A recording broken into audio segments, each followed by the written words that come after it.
Whether you're shooting weddings, interviews, or branded content, having the right tools on hand can make all the difference. Today, I'm walking you through 6 Amazon finds that every videographer needs in their kit, and they're all under $200. Let's dive in.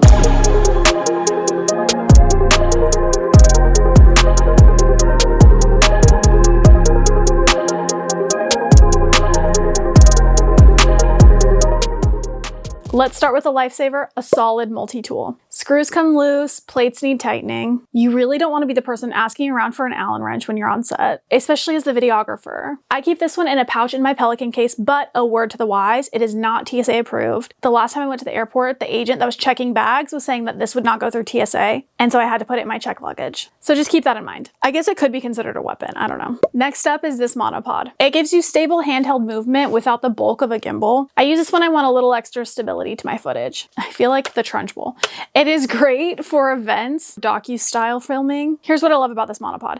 It is light, it's compact, it's sturdy, and it's cheap. Amazon Basics really popped off with this one. You cannot convince me that I need a more expensive monopod than this one. 10 out of 10. An L bracket. If you shoot both horizontal and vertical footage, which who doesn't these days, this is gonna save you so much time. It's a no-brainer. No need to reconfigure your whole tripod setup. And depending on your camera, you might not even have a screw hole to put in the quick release plate when you're mounting it vertically. So this is essential if you're filming for both YouTube and for Reels. This one is so simple, but it's so crucial, a lens cloth. You guys, we need to keep our glass clean. Nothing grinds my gears quite like smudgy little fingerprints and the light reflecting off the smudgy fingerprints and not in an aesthetic way. I love this one in particular from Nikon because it just fits in this little pouch, but I have a bunch of different brands. I've listed them in my Amazon. I keep them in every single camera bag, sometimes multiple, so I can have one in my pocket, one in my bag while I'm shooting. These are cheap. You're gonna use them for a long time unless you lose them, which I often do, so you really can never have too many on hand. Okay, this DJI Mic Mini is currently my go-to, even though I am using the Mic 2 right now. This bad boy, it's light, it's compact, it's super easy to set up, it's very user-friendly, and having a mic like this in your kit is really gonna elevate your work. These type of lav mics are really great for interviews. They're also really great for catching sound effects. Sound plays such a huge part in your final deliverable, so you really don't wanna skimp on capturing natural audio. Here's the thing that I've learned over the years.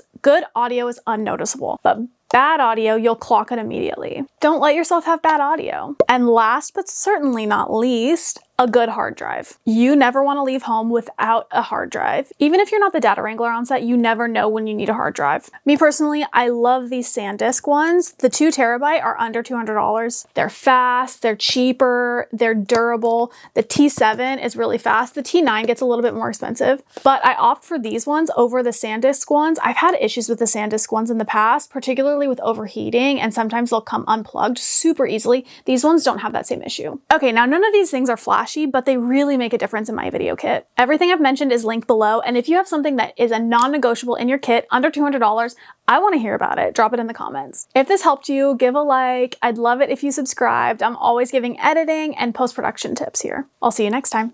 Bye.